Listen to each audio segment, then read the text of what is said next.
আসসালামু আলাইকুম। আমন্ত্রণ জানাচ্ছি বাংলা ভিশন সংবাদে। সঙ্গে আছে নাহিদ সামান সোমা। শুরুতেই ক্রাউন সিমেন্ট সংবাদ শিরোনাম।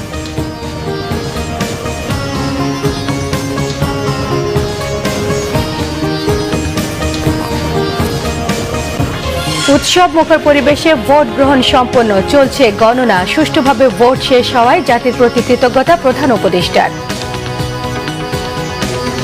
বিএনপির জয়ে শতভাগ আশাবাদী তারেক রহমান বললেন, ভোটের মাধ্যমে দেশের মানুষ যে কোনো ষড়যন্ত্র রুখে দিতে সক্ষম। সরকার গঠনে আশাবাদ ডাক্তার শফিকের। ভোটে অনিয়মগুলোর বিরুদ্ধে ব্যবস্থা গ্রহণের দাবি জামায়াতের। জোটগতভাবে সরকার গঠনে আশাবাদী নাহিদ। নির্বাচনের সার্বিক পরিবেশ নিয়ে বিদেশি পর্যবেক্ষকদের সন্তোষ। গ্রহণযোগ্য ও শান্তিপূর্ণভাবে নির্বাচন সম্পন্নের প্রত্যাশা।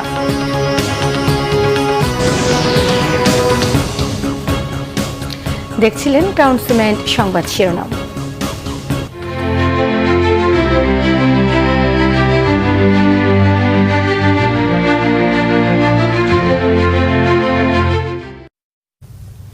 এবারে বিস্তারিত সংবাদ।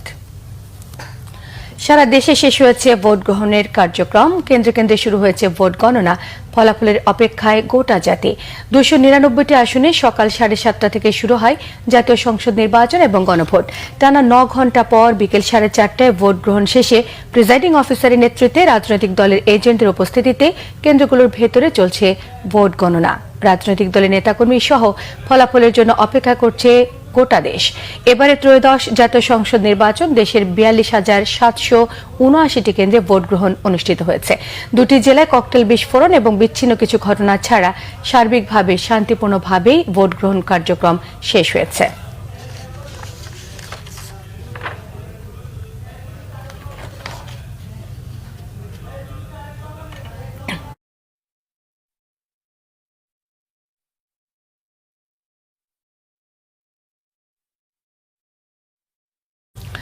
জনগণ বিপুল ভোট দিয়ে বিএনপিকে বিজয়ী করবে বলে আশাবাদ ব্যক্ত করেছেন বিএনপির চেয়ারম্যান তারেক রহমান। বলেছেন, দেশের মানুষ ভোটাধিকার প্রয়োগ করলে যে কোনো ষড়যন্ত্র রুখে দেওয়া সম্ভব।